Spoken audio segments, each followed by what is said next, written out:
Bien, vamos a ir a la palabra del Señor. Lo que quería compartir en esta mañana es un tema que es algo complicado también y me gustaría que le prestemos mucha atención. Vamos a hablar de imágenes rectoras.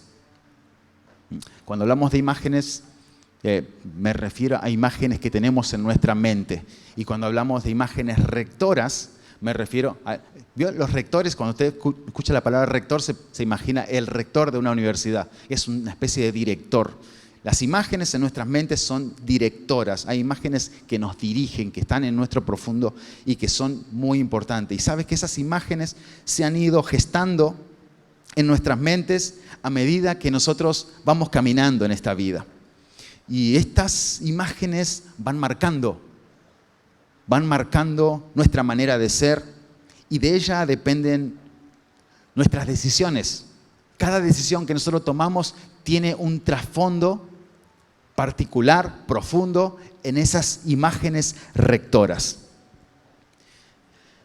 Algunas son imágenes que traemos de nuestra infancia, añoranzas, momentos hermosos que quizás ya no volverán. A veces nuestros niños crecieron y hay imágenes que nos quedan en nuestras mentes y que ya no las vamos a poder volver a ver. Momentos hermosos que tampoco volverán, quizás jugar con papá, charlar con los padres, esos padres que quizás ya no están. Son momentos de añoranzas, incluso momentos de la pareja que fueron bellos y que quizás queremos repetir y que quizás no vuelvan. Y quizás oramos a Dios para que vuelvan. Momentos de noviazgos en la pareja que quizás por los hijos y por cosas hemos dejado de hacer.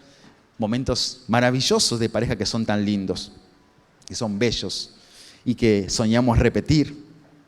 Aunque bueno, las condiciones se fueron por otros caminos. Hay otras imágenes que solo están en nuestras mentes, que son esas que nunca hemos vivido. Hablamos de sueños, hablamos de deseos, hablamos de logros que no hemos conquistado, que han sido parte de nuestros deseos, tal vez una carrera que no hemos logrado, que no hemos terminado, o que hemos querido hacer y no la pudimos hacer nunca. Son imágenes que están en nuestras mentes y son imágenes que nos rigen, nos conducen y son el norte de nuestras acciones. Con ellas dirigimos a nuestros hijos, con ellas queremos que nuestros hijos vivan cosas que hemos vivido nosotros en nuestra infancia y queremos que, por favor, no vivan otras cosas que a nosotros nos han tocado vivir y que han sido dolorosas en algún aspecto. Queremos que ellos vivan lo bueno de nuestras infancias. Y muchas veces hay imágenes que no hemos tenido jamás. Imágenes que nos faltan, faltantes. Imágenes de buen ejemplo, quizás a veces no tuvimos el buen ejemplo de un papá, de una mamá. Imágenes que no tuvimos. Y por eso en ocasiones nos encontramos sin imágenes rectoras. Y a veces, por no tenerlas, por no tener esa dirección, caemos en frustraciones, en dolores, tristezas. Y a veces no tenemos norte, no tenemos dirección, no sabemos hacia dónde ir. Nos frustramos, nos caemos, nos deprimimos. Y la depresión es una enfermedad y es duro estar deprimido. La falta de imágenes son faltas. Faltas de un padre cariñoso, de quien no hemos aprendido quizás la ley del esfuerzo, la ley del trabajo, o porque ellos también tuvieron faltantes de imágenes rectoras, no solamente nosotros, sino que ellos también, y que no pudieron ser el ejemplo que nosotros hubiésemos querido tener. Quizás no nos transmitieron las imágenes que nosotros necesitábamos para nuestras vidas. Muchas veces nuestras imágenes estuvieron limitadas a la esquina del barrio. Y todo lo aprendido estuvo ahí, en ese pequeño espacio de gente que tenía las mismas faltas que nosotros o incluso peores. Y quizás tuvo imágenes rectoras mucho más duras que nosotros y reproducen su norte, su vida a través de esas imágenes rectoras. Quizás si han sido golpeados por sus padres, ellos hoy mantienen esa violencia porque sus imágenes rectoras los dirigen hacia la violencia. Quizás hacia el alcohol porque han tenido padres, madres alcohólicos, ladrones.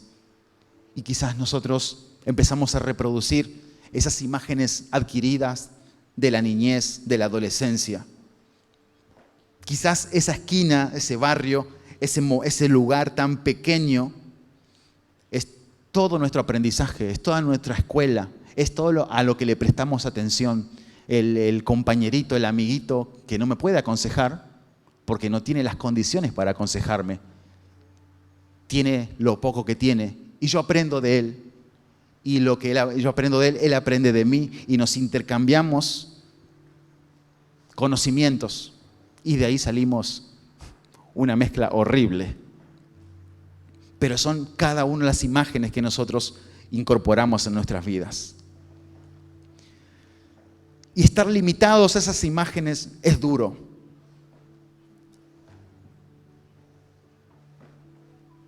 Por eso creo que es importante encontrar imágenes que sí sean capaces de salvarnos la vida. Hay imágenes de esas. Tenemos muchos de nosotros imágenes que nos permitieron salir a flote. Ciertas imágenes nos han salvado la vida, tal vez un amigo que nos ayudó en un momento difícil, un jefe que nos supo direccionar, aconsejar, conducir, un predicador que nos habló de Jesús y literalmente nos salvó la vida, nos acercó a Cristo. Imágenes que recordamos tal vez cuando estamos angustiados y recordamos el consejo de un padre que nunca olvidaremos, o el consejo de un amigo que jamás olvidaremos en tiempos de angustia y recordamos esas palabras, o recordamos algunas imágenes de Jesucristo y que son las que en los momentos tristes nos levantan. Imágenes que guardan nuestros mejores recuerdos, nuestras mejores experiencias. Y debemos trabajar nuestras imágenes. Ese es una de nuestras tareas. Trabajarlas. Y es por eso que en nuestras oraciones no deben faltar esos ruegos, rogarle a Dios, pedirle a Dios en oración que Él trate nuestras cosas internas, que Él nos examine internamente, que nos muestre si hay en nosotros imágenes de maldad, imágenes de pecado, imágenes nocivas, tóxicas, que no nos van a ayudar en el futuro.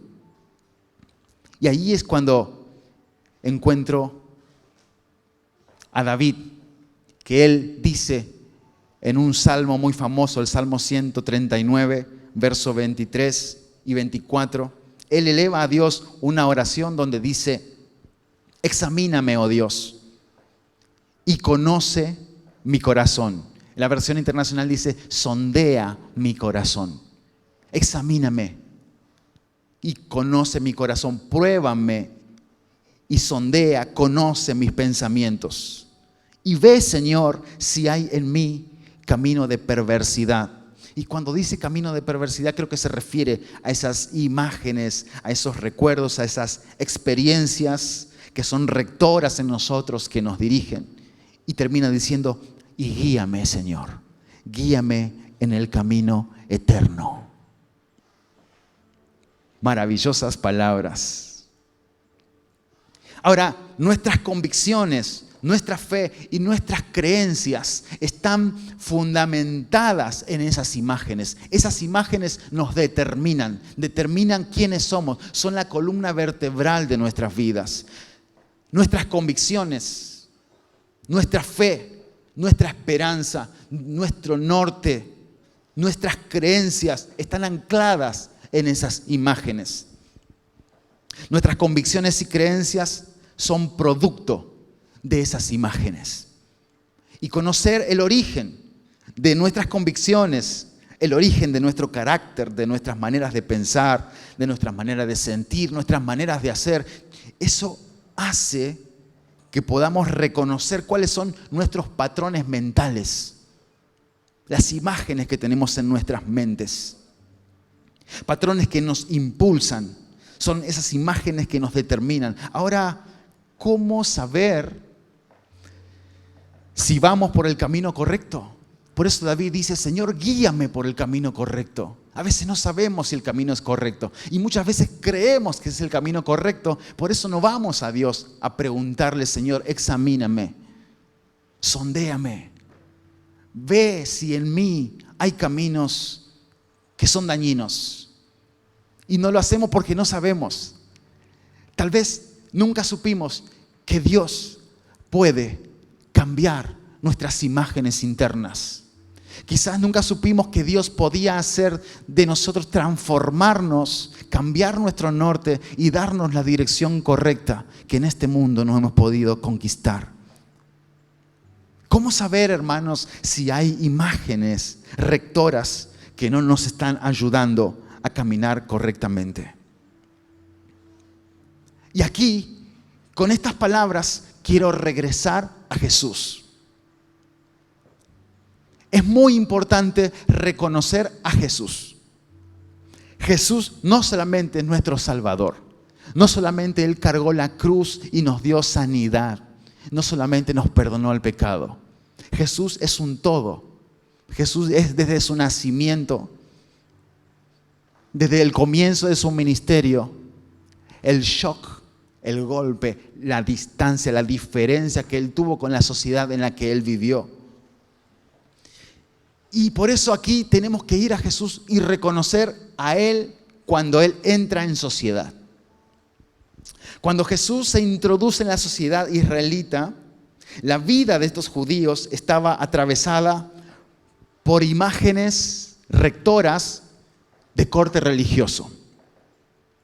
Sin embargo, de grandes, cuando ellos eran grandes, no se deleitaban en la ley de Dios. No amaban su palabra. Los maestros de la ley les enseñaban cada fin de semana, pero luego ellos los observaban en los quehaceres diarios y decían que era un pueblo pecador. Esto, para el ojo atento, esto significa de algún modo que las imágenes rectoras de aquellos judíos eran imágenes que no conducían a la verdad de Dios, no conducían al amor de Dios, no conocían a lo que Dios quería, a su voluntad. Y eso es increíble, esto es realmente llamativo y debemos darle nuestra atención. ¿Cómo es que siendo enseñados en la ley de Dios, ellos de grandes no la seguían? Hay una escritura en Proverbios 22:6 que dice que si instruyes al niño en los caminos del Señor, aun cuando sea grande, no se apartará de él.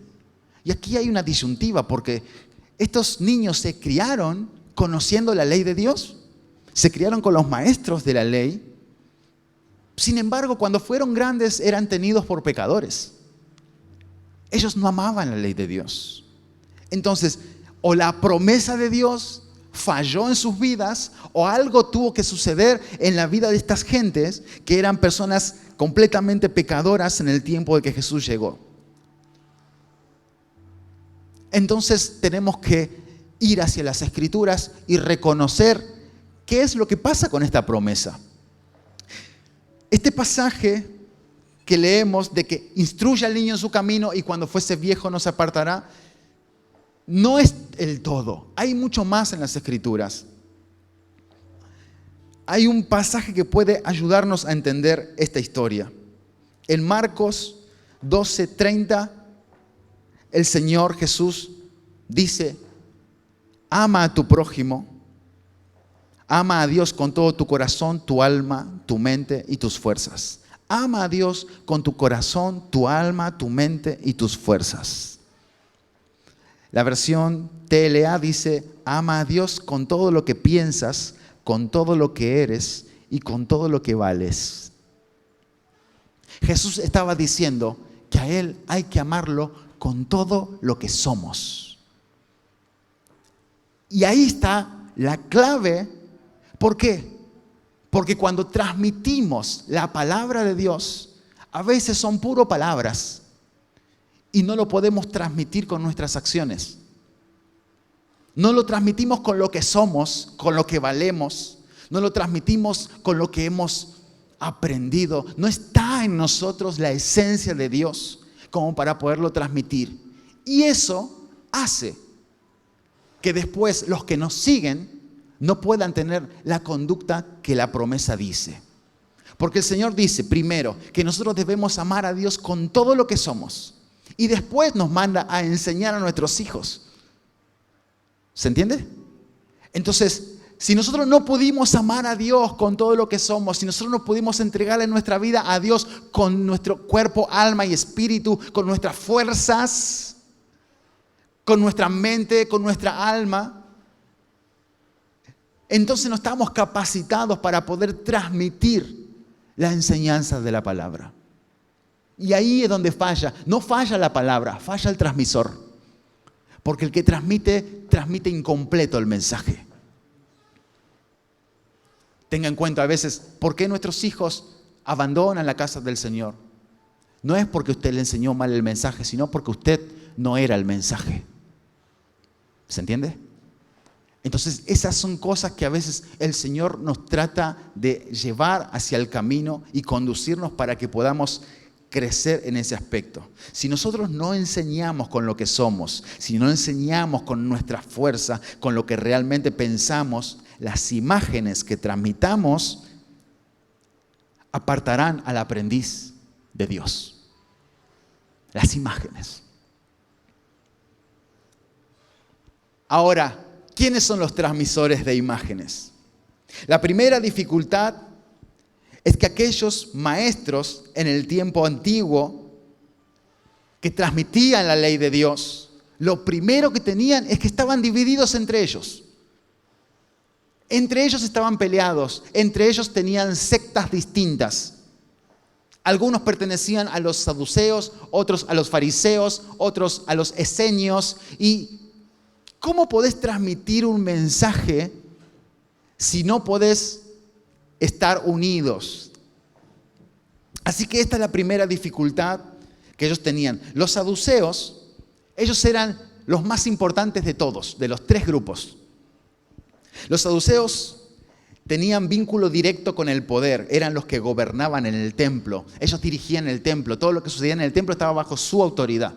Y el templo tenía dinero, el templo movía plata. La gente venía, traía sus ofrendas al templo y la plata del templo pagaba impuestos al César, al Imperio Romano. Así que ellos manejaban la plata, manejaban los negocios, por eso dentro del templo había muchos negocios.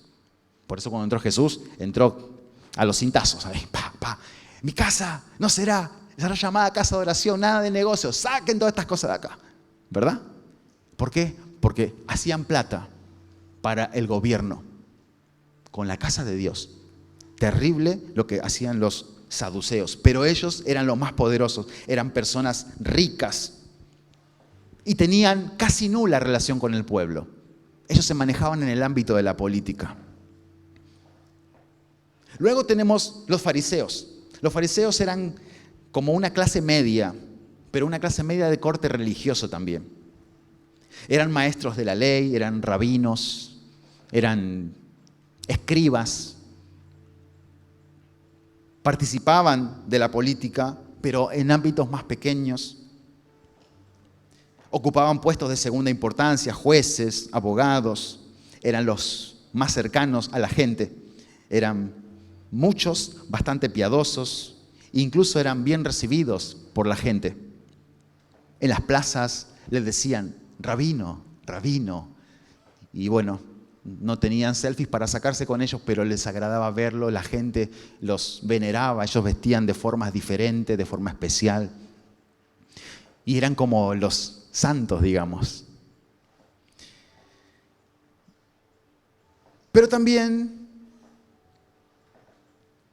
ellos tenían esa cosa de santurrones, Como ellos eran distintos y el pueblo los veneraba, ellos se mostraban especiales. Y al lado del pueblo siempre se sentían superiores y por eso también el pueblo los respetaba. Respetaba esa imagen de santidad que ellos transmitían. Ojo, no era santidad. Jesús dijo, ustedes son sepulcros blanqueados porque están muy blanquitos por fuera, pero por dentro, ¿no? Lo que puede haber dentro de un sepulcro. Pero bueno, ellos tenían esa imagen de preciosos. Pero también sabían que para obtener esa santidad había que hacerse fariseo. Y la clase popular no estaba en condiciones económicas para hacerse fariseos. Para hacerse fariseo había que estudiar. Había que poder entrar en los colegios para hacerse fariseo.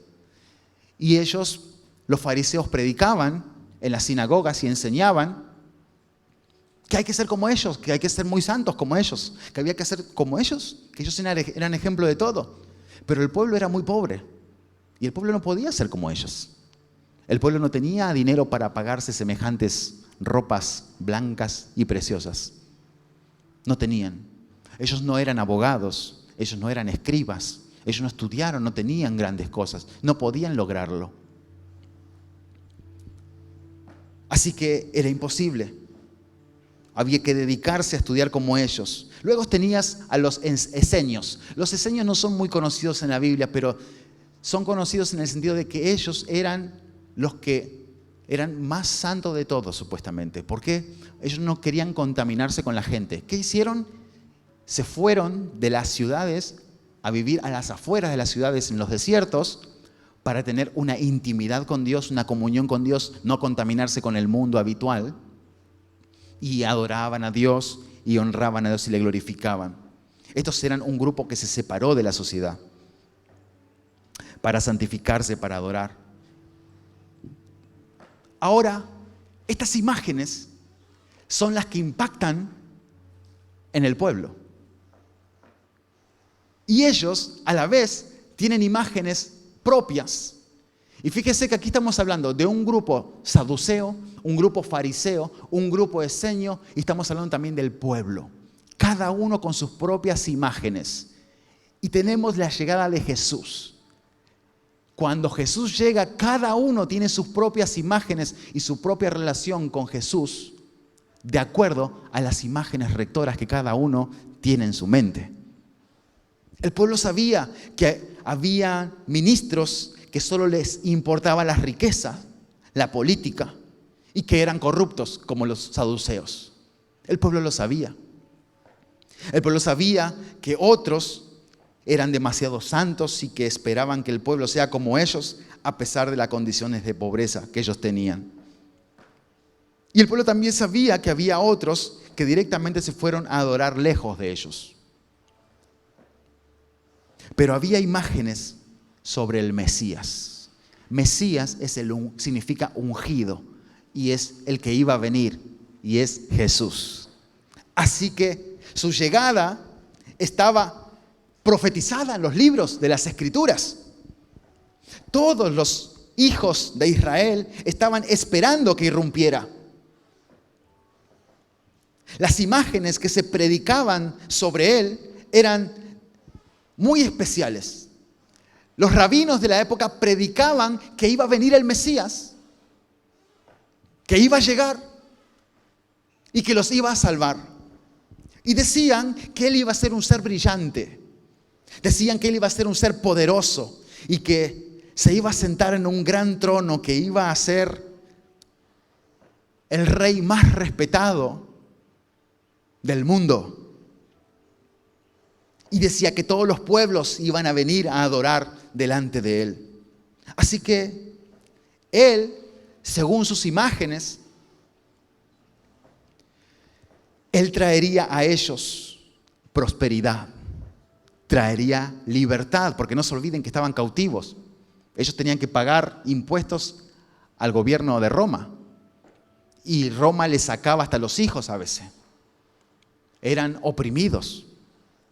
Entonces ellos imaginaban que ese Mesías iba a llegar con toda esa gloria, con toda esa brillantez, con todo su gran trono, que iba a ser respetado por todos los reinos, iban a ser sometidos a él, e imaginaban que él iba a traer la prosperidad que ellos necesitaban, que él le iba a traer la paz y la seguridad que ellos necesitaban. Por eso lo esperaban, por eso lo anhelaban.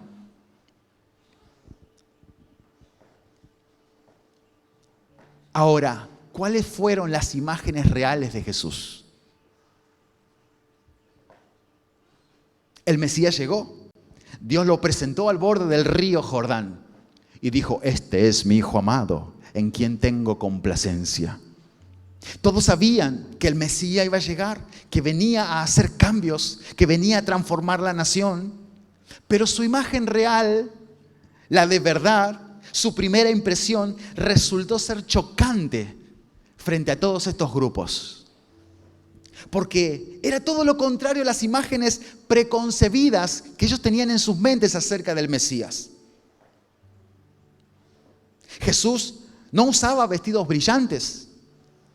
Ese Jesús que llegó no era poderoso económicamente. A ese Jesús no le importaba la política. No tenía ni siquiera dónde recostar su cabeza, menos iba a tener un gran trono.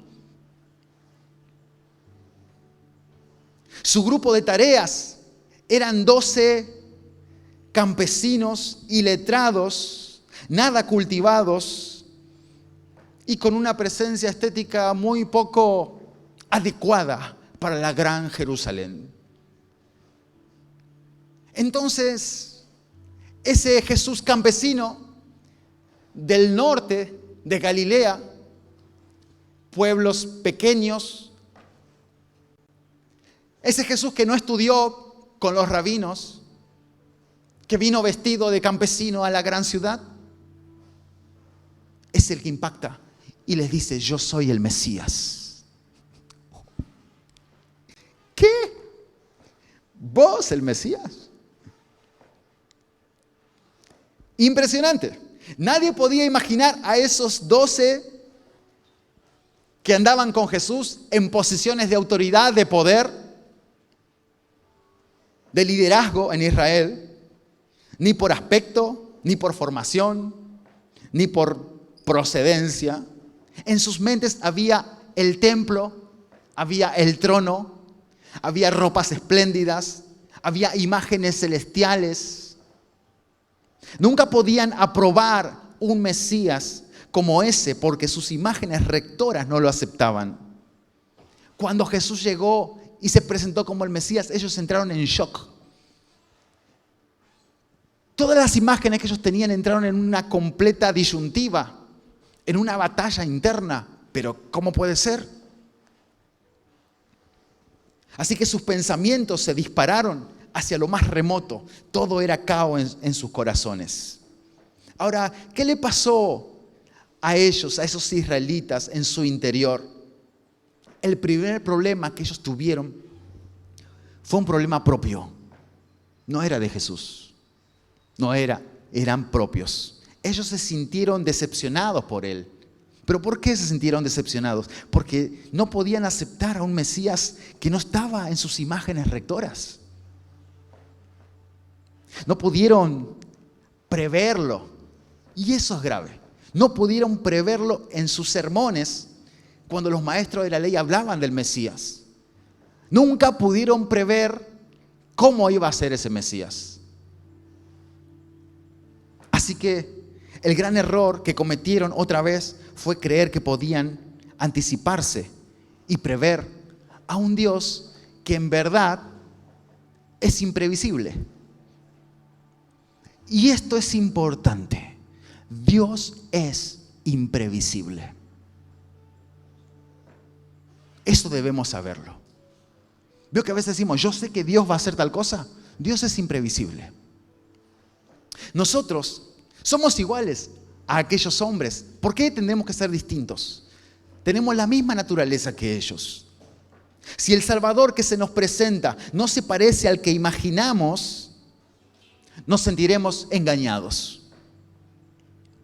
Como pueblo, creeremos sus señales, porque ellos creyeron sus señales. Admiraremos muchas cosas de él. El pueblo admiraba sus enseñanzas. El pueblo admiraba cómo hablaba. admiraba sus milagros y le alababan por esas cosas. Se maravillaban cuando lo veían hacer esas cosas como pueblo, porque era el pueblo. Como saduceos, no dejaremos de pensar que es un impostor, un desvergonzado. Nos reiremos de él porque no se parece a un Mesías. Nosotros nos vestimos mejores que él. Nosotros nos parecemos más a un Mesías que él. Y como fariseos rechazaremos su ministerio porque come con los pecadores, porque no se viste como un maestro de la ley y quiere predicar en nuestros espacios. No tiene una carrera terminada. Nos molesta su libertad porque no responde a los grupos religiosos. No responde ni a los saduceos. Él no es ni fariseo, él no es esenio, él no es ni de la política, él no es de acá, no es de ningún lado. ¿Quién es? ¿Quién es? No responde a nada y se cree libre para entrar en una sinagoga a predicar. Se cree libre para un día sábado, que es el día que no hacemos nada los judíos, venir y sanar a la gente. No lo acepto. No lo acepto. Su mensaje no estaba emparentado ni por asomo a las ideologías de ninguno de los tres grupos. Nunca Jesús iba a ser el Mesías de sus imágenes mentales, porque ellos olvidaron algo muy importante. Dios no es previsible ni predecible. Por más que estaba escrito sobre él, él nunca iba a ser conocido como ellos lo esperaban. Y eso debemos aprenderlo, porque nos va a pasar en nuestra relación con Dios. Vamos a esperar cosas de Dios y Dios no va a hacer como nosotros esperamos, porque Él es imprevisible. Dios nunca es previsible. El universo fue creado por Él. Ahora, cuando usted piensa cómo va a ser el Señor la creación, Él lo hizo con su voz. ¿Quién imaginaba que Él iba a hacer la creación con su voz? No es previsible. El hombre fue hecho con barro. A Israel lo sacó de Egipto por mar y no tenían barcas. Y cuando lo sacó por mar, no solamente lo sacó por agua, sino que corrió las aguas. Y cuando corrió las aguas había barro, así que secó la tierra abajo y pasaron en seco. Ellos no esperaban esa acción de Dios, porque Dios es imprevisible. Dios dice que Él te va a sacar de la esclavitud, lo va a hacer a su modo, a su forma, a su tiempo. Así es Él. Cuando tenían sed, le dio de beber agua de una roca. Es muy loco. Así es el Señor, imprevisible. Al criado de Cornelio lo sanó a distancia. A un ciego le puso barro en los ojos y lo sanó. A un leproso lo mandó al río a tirarse 7 veces. A una mujer la salvó de ser lapidada, apedreada, escribiendo en el suelo.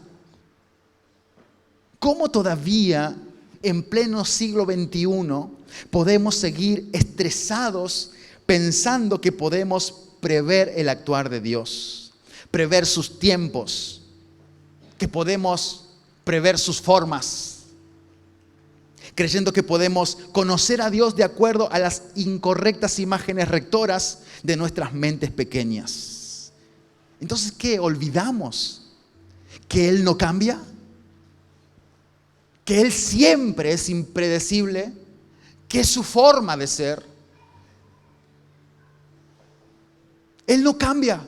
Él fue impredecible siempre. Desde la creación es impredecible. Todo lo que hizo, él dijo, por favor, vení. A Cornelio le dijo, venga a mi casa, por favor, yo lo llevo. No voy a ir a tu casa. Anda, cuando llegue lo vas a encontrar sano. Él tenía sus modos, sus formas. Así era Él. No debemos olvidar que Él es imprescindible, Él es impredecible. Pero a veces olvidamos que su palabra es la verdad y que Él es fiel. Por supuesto que lo olvidamos. Eso explica una fe lo suficientemente rota por tantas dudas que tenemos, que hacen de nuestra relación con Él una historia llena de choques y por eso una relación muy inestable con el Señor. Pero esas no son todas las imágenes. Nosotros también podemos reconocer imágenes divinas. Hay imágenes que Jesús quiere instalar en nuestras mentes. Las primeras imágenes que Jesús quería instalar en la gente era una imagen de fe. Una de las palabras que Jesús habla más y más en el encuentro con la gente es la palabra creer. Dios quería instalar fe en la gente, que le crean a Él, que crean.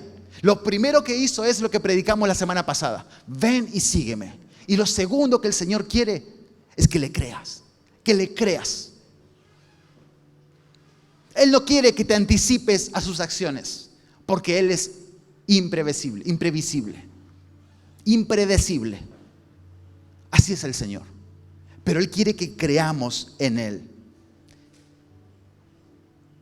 Sus imágenes, las primeras imágenes que Jesús quería instalar eran imágenes de fe. Por eso vamos a ver que Él pedía que crean en Él y por eso hacía tantos milagros.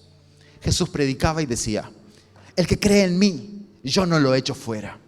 El que cree en mí, de su interior correrán ríos de aguas vivas. El que cree en mí, aunque esté muerto, vivirá. Si crees, verás la gloria de Dios. Para el que cree, todo es posible. Si crees de todo corazón, serás sano. El que cree no se perderá, tendrá vida eterna. No temas, cree solamente. Cree y serás salvo tú y tu casa. El que cree en mí no tendrá sed jamás. Una vez dijo Jesús ofendido: ustedes no me creen. Aunque sea, por lo menos, crean a las obras que hago. Ya que no creen mis palabras, crean a lo que hago. Ya que no creen lo que digo, crean lo que ven. Ya que no creen que vengo de mi Padre, crean que las obras, por lo menos algo, crean. Ese era el mensaje de Jesús. Crean. Lo que quería establecer eran imágenes de donde nosotros podamos creer. Cuando los discípulos comenzaron a hablar de Jesús luego de su ascensión, empezaron a hablar de que Jesús era un ser que sanaba a los enfermos, porque ellos lo vieron. Ellos decían: a mí nadie me lo contó, yo estuve ahí, yo sé quién es Él. A mí nadie me la contó.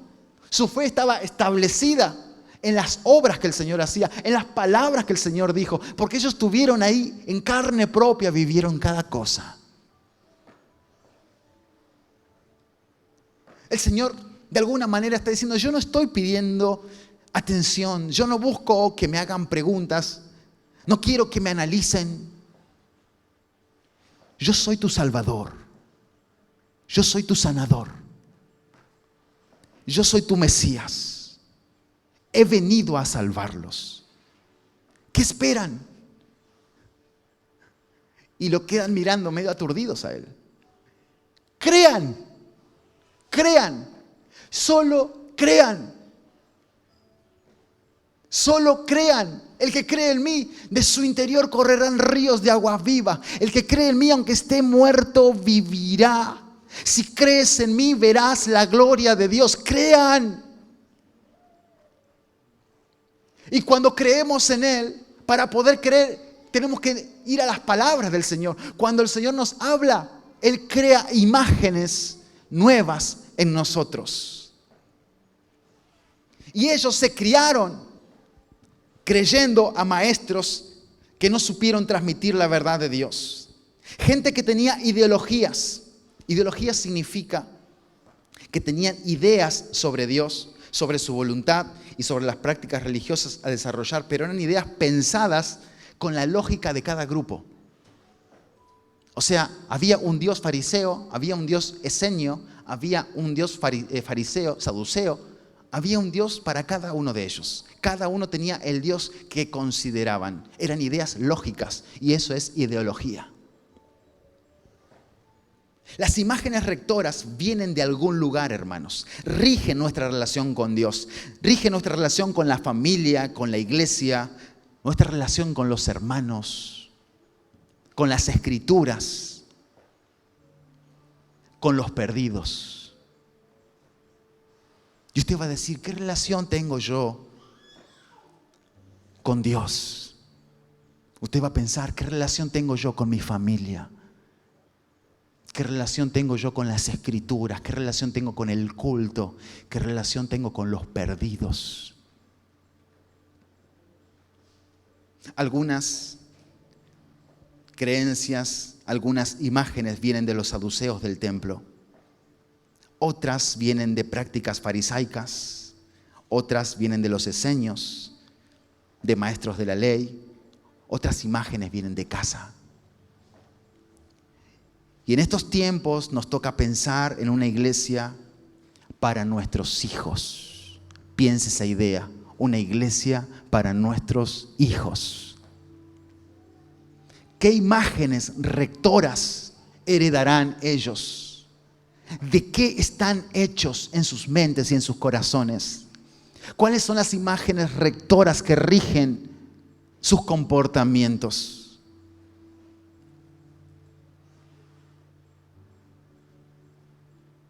¿Cuál es el impacto que genera Jesús cuando viene a nuestras vidas y nos habla y nos dice que Él es el Mesías que viene a salvarnos y que tiene un propósito para nosotros?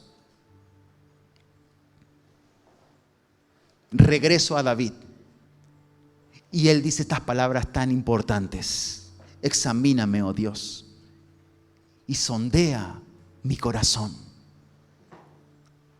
Pruébame y sondea mis pensamientos y mira si hay en mí caminos de perversidad. Imágenes rectoras que me alejan de tu presencia. Imágenes rectoras que me alejan de tu consejo, que no me acercan a ti. Imágenes rectoras que estoy heredando, experiencias rectoras en mi vida que me hacen pensar a Dios de acuerdo a la rama cristiana a la que adhiero.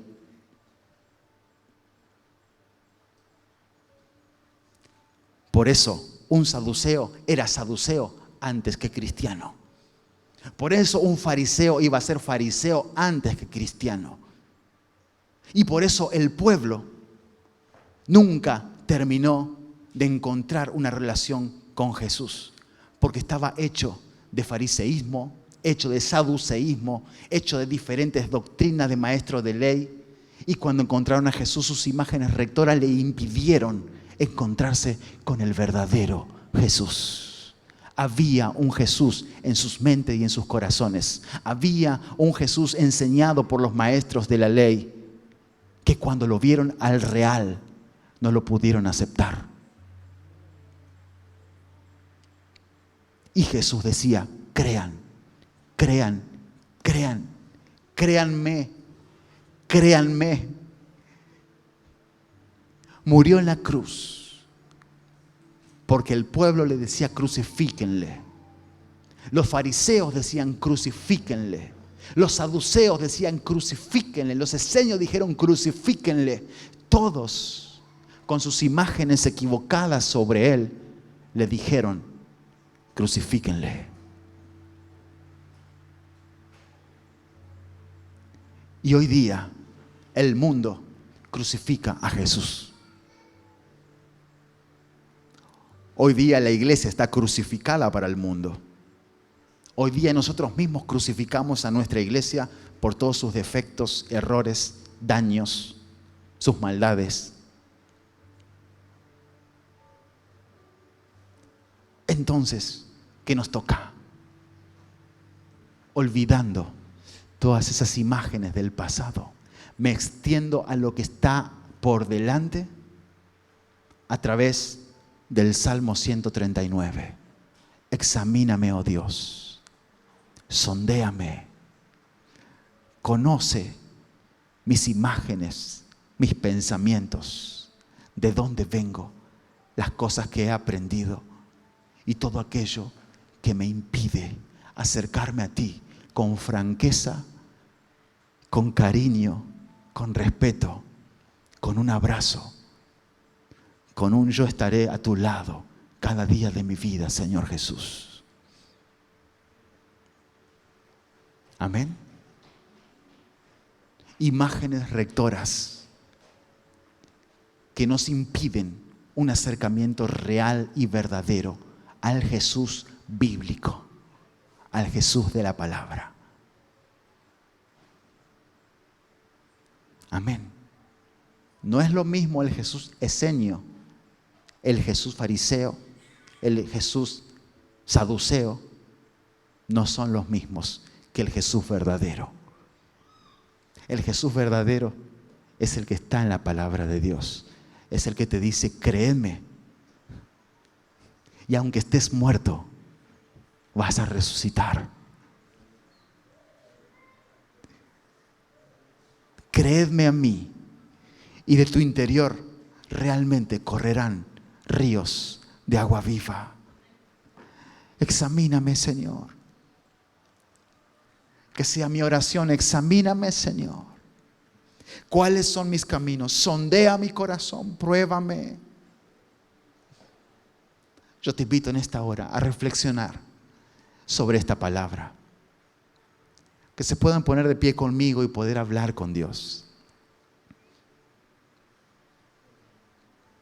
Dios tiene algo realmente poderoso, pero lo difícil es poder conducirnos hacia Jesús.